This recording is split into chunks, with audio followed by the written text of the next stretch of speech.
Hello everyone, and welcome back to our channel for another deep dive into the swirling chaos of Genoa City. Today is a thrilling, beautiful day to unpack the latest, jaw-dropping drama unfolding on our screens. Grab your coffee, settle into your favorite chair, and let us get right into the heart of the madness that is currently tearing our favorite families apart. The door flies open with a violent, splintering crack. Nick Newman storms into the room. He is breathing hard, his chest heaves, his eyes are wild and unfocused. Phyllis Summers freezes in her tracks, the glass in her hand trembling as the sheer force of his entry sucks all the oxygen out of the room. Nick is not here for a friendly chat, nor is he here to reminisce about their complicated, passionate past. He is a man on the absolute edge, driven by a dark, consuming desperation that has completely overridden his usual charm. He demands to see Matt Clark. He wants him right now. Phyllis is visibly terrified. She takes a cautious step back, raising her hands in a desperate, placating gesture. She begs Nick to calm down, using that familiar, soothing tone she has employed so many times during their tumultuous history. But Nick cannot be calmed. He is pacing the floor like a caged animal. He is vibrating with a dangerous, unpredictable energy. He looks at Phyllis not as the mother of his child, but as a stubborn obstacle standing directly in the way of his ultimate, violent vengeance. The tension in the room is suffocating, thick enough to choke on. Nick steps closer, aggressively invading her personal space, casting a dark shadow over her. He threatens her with the one thing she fears above all else, the complete loss of her freedom. He screams that he will see her rot in a cold, unforgiving prison cell alongside the monster she is currently harboring. The audacity of this confrontation is staggering. Phyllis has always been the one pulling the strings, the master manipulator who stays 3 steps ahead of everyone else in Genoa City. But right now, she is backed into a corner by a man who is completely unhinged. Nick's threats are not empty bluffs, they are the frantic promises of a man who has nothing left to lose. But then, the manic energy abruptly shifts. Nick pivots, offering a twisted, impossible lifeline. It is a desperate, rogue extortion play. He tells Phyllis that if she hands Matt Clark over to him immediately, he will personally march down to the district attorney's office. He promises to look Christine Blair Malodi in the eye and convince her to drop every single criminal charge against Phyllis. He is offering her absolute, unconditional freedom in exchange for the man who has tormented his family for decades. Phyllis's mind races, calculating the odds. Can he actually do it? Does he have the power to stop the legal avalanche that Victor Newman has set in motion? And this is the moment I almost screamed at the screen. The sheer delusion of Nick's promise is absolutely mind-boggling. We have to stop and ask ourselves, where exactly is Matt Clark right now? Did Matt actually go to Victor Newman's house, just as he told Phyllis he would? Or is he orchestrating another deadly trap from the shadows? The web of lies surrounding Matt's location is incredibly thick and tangled. Phyllis is playing a terrifying game of hide-and-seek with a known psychopath, and Nick is blindly charging into the center of the maze. But the most alarming part of this entire scenario is not just the extortion or the missing villain.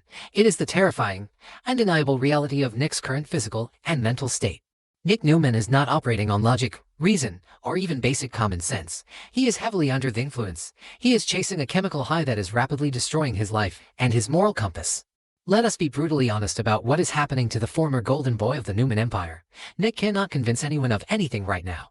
He is completely, hopelessly high on potent narcotics. The severe trauma of Las Vegas, the horrific psychological games played by Matt Clark, and the physical agony he has endured have pushed him into the dark, bottomless abyss of severe opioid addiction. He has just purchased a fresh packet of drugs from a local dealer. He has already started using again, and able to fight the crippling withdrawal symptoms. The fentanyl is coursing through his veins, altering his brain chemistry, stripping away his inhibitions, and fueling this terrifying, manic crusade. His pupils are dilated. His brow is slick with cold sweat. His hands shake with a fine, uncontrollable tremor. His judgment is entirely compromised. He genuinely believes he can walk into a seasoned prosecutor's office and dictate terms, completely oblivious to the fact that he looks and acts like a desperate addict on the brink of total physiological collapse. How on earth does a drug-addled Nick Newman plan to convince a razor-sharp, notoriously inflexible district attorney like Christine to drop airtight charges against her oldest, most hated rival? Christine despises Phyllis Summers. She has spent decades waiting for the perfect, legally sound opportunity to lock Phyllis away and throw away the key. She is not going to suddenly drop the case of a lifetime just because a strung-out Nick Newman wanders into her office and asks her to.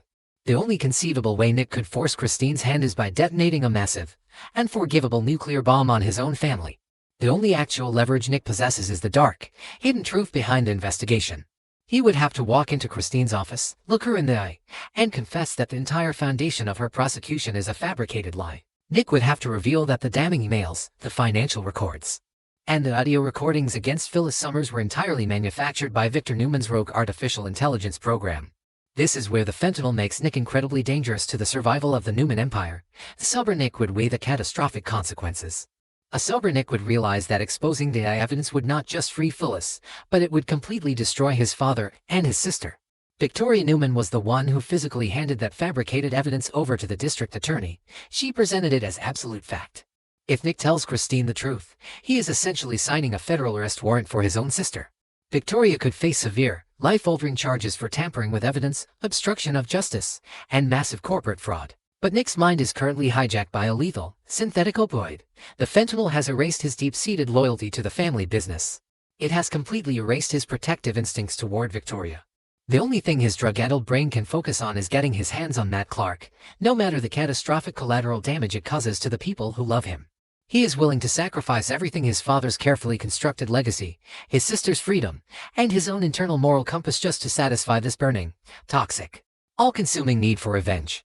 The drugs have convinced him that he is an invincible savior, that he is the only one who can stop Matt, and that the ends justify the horrifying, destructive means. He does not care about the corporate takeover of the Summers conglomerate. He does not care about Victor's grand master plan to reclaim the throne. He only cares about the next hit, the next high, and the next step in his violent, bloody vendetta against the men who tortured Sharon and threatened his children. This severe tunnel vision is a classic, terrifying symptom of deep-rooted addiction, and it is tearing the Newman family apart from the inside out. But Nick is not moving in the shadows as well as he thinks he is. The legendary patriarch of the Newman family is always watching, always calculating. Victor Newman misses absolutely nothing. Victor has been quietly observing Nick's erratic behavior, his sudden violent outbursts, and his terrifying physical decline. Victor has seen the cold sweat, the uncontrollable tremors, and the wild, unfocused, manic look in his son's eyes. He has connected the tragic dots. Victor realizes with a heavy, sinking heart that Nick is completely, dangerously out of control. The obsessive, blinding need to hunt down Matt Clark has merged with a severe, life-threatening chemical dependency, creating a perfect storm of self-destructs. Victor knows that Matt Clark is a monster who needs to be dealt with, but he also sees that Nick is rapidly becoming a monster himself. Victor knows that if he does not intervene immediately, with maximum force, Nick is going to end up in a body bag or behind bars for committing a drug-fueled murder. The situation has escalated far beyond a simple family disagreement or a corporate strategy session. It is now an urgent, ticking time bomb of life and death. Recognizing the imminent, unavoidable catastrophe, Victor takes swift, decisive, and brutal action. He summons Nick to an emergency family meeting. The atmosphere in the room is heavy, suffocating, and dripping with unspoken tension. The heavy oak doors close, sealing them in. Victor does not mince words. He does not offer a gentle, supportive, therapeutic intervention. This is not the time for coddling, holding hands, or sharing feelings. Victor Newman operates on absolute power, unyielding control, and terrifying authority. He looks at his broken, sweating, jittery son and delivers a brutal and compromising ultimatum that leaves no room for escape. The patriarch's voice booms through the room, echoing off the walls, leaving absolutely no room for debate, negotiation, or denial. He lays out the harsh and varnished truth of Nick's pathetic reality, systematically stripping away all of Nick's drug-induced illusions of control and grandeur. Victor bluntly, coldly declares that Nick must check into a strict, secure, inpatient rehabilitation facility immediately. There will be no outpatient half measures. There will be no tapering off at home. There will be no private nurses looking the other way. Nick must go to a lockdown rehab center, and he must complete the entire, grueling program. He must completely surrender his autonomy and submit to intense medical detox and psychological treatment for his severe fentanyl addiction. Victor makes it abundantly, terrifyingly clear that this is not a loving request from a concerned father. It is a direct, non-negotiable order from the ruthless head of the Newman family. The patriarch is stepping in to save his son's life, even if it means completely breaking his son's spirit and pride in the process. It is the ultimate, most extreme manifestation of Victor Newman's infamous tough love, a controversial strategy he has employed many times in the past, but never with stakes quite this high or immediate. But Victor knows that addiction is a powerful, manipulative, lying demon. He knows that Nick, in his current compromised state, will try to fight back, make empty excuses, or simply walk out the door to buy another packet of drugs from the streets. Therefore, Victor brings the full, crushing, overwhelming weight of the Newman empire down directly on his son's shoulders. He outlines the devastating, life-altering consequences of noncompliance. If Nick refuses to go to rehab right this second, Victor will systematically and ruthlessly dismantle his entire life. The threats are precise, calculated, and absolutely terrifying in their scope.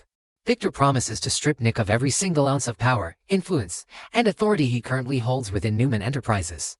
Nick will be immediately excommunicated from the family business, his access badges deactivated, his legacy erased from the corporate letterhead in a matter of seconds. The financial consequences are equally severe and immediate. Victor threatens to completely cut off all financial support. Nick's access to the vast, seemingly endless Newman fortune, his personal trust funds, his platinum credit lines, and his corporate expense accounts will be frozen instantly. He will be left with absolutely nothing, entirely cut off from the massive resources that have shielded and enabled him his entire life. Victor is fully prepared to leave his own son penniless, desperate, and destitute on the streets of Genoa City if that is what it takes to force him into life-saving treatment.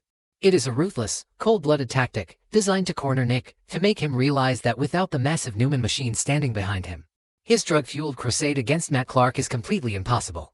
But Victor saves the most shocking, nuclear, devastating threat for last. If the sudden loss of corporate power and unlimited money is not enough to break through the thick fentanyl haze, Victor is prepared to completely destroy Nick's carefully cultivated public image. He threatens to expose Nick's severe drug addiction directly to the press. Victor Newman, the man who has spent his entire adult life fiercely guarding his family's reputation, paying off blackmailers, and burying their darkest scandals, is now willing to publicly humiliate his own flesh and blood. He promises to leak the exclusive, sordid story of Nick's opioid addiction, his erratic, violent behavior, and his dangerous association with known criminals to the most vicious tabloids. He will drag Nick's good name through the absolute mud, ensuring that the entire world, including his children, knows exactly how far the Newman Golden Boy has fallen from grace. This final, devastating threat is a masterstroke of psychological warfare. It shows just how incredibly desperate Victor is to save Nick's life from the grip of narcotics. He is willing to sacrifice the pristine, untouchable Newman image, the very thing he has fought, bled, and destroyed lives to protect, just to force Nick into a corner he cannot possibly escape from. Nick is left reeling, physically shaking, trapped between his burning, biological need for the drugs, his obsessive, blinding desire to capture Matt Clark, and the terrifying, absolute reality of his father's wrath. He is staring directly down the barrel of total, irreversible ruin. The walls are closing in on him at lightning speed, and the fentanyl in his system is no longer enough to numb the sheer, visceral terror of his current situation. He must make a choice, and he must make it right now. With his father's cold eyes boring into his soul, the drama in Genoa City has reached an absolute, explosive fever pitch. Nick is backed into a corner by his own father, Phyllis is trapped in a deadly game of extortion, and Matt Clark remains a chaotic, unpredictable wildcard lurking in the shadows. Will the immense pressure finally break Nick, forcing him to accept the help he so desperately needs, or will the dark, seductive pull of the drugs lead him to make one final, catastrophic mistake that destroys the Newman family forever?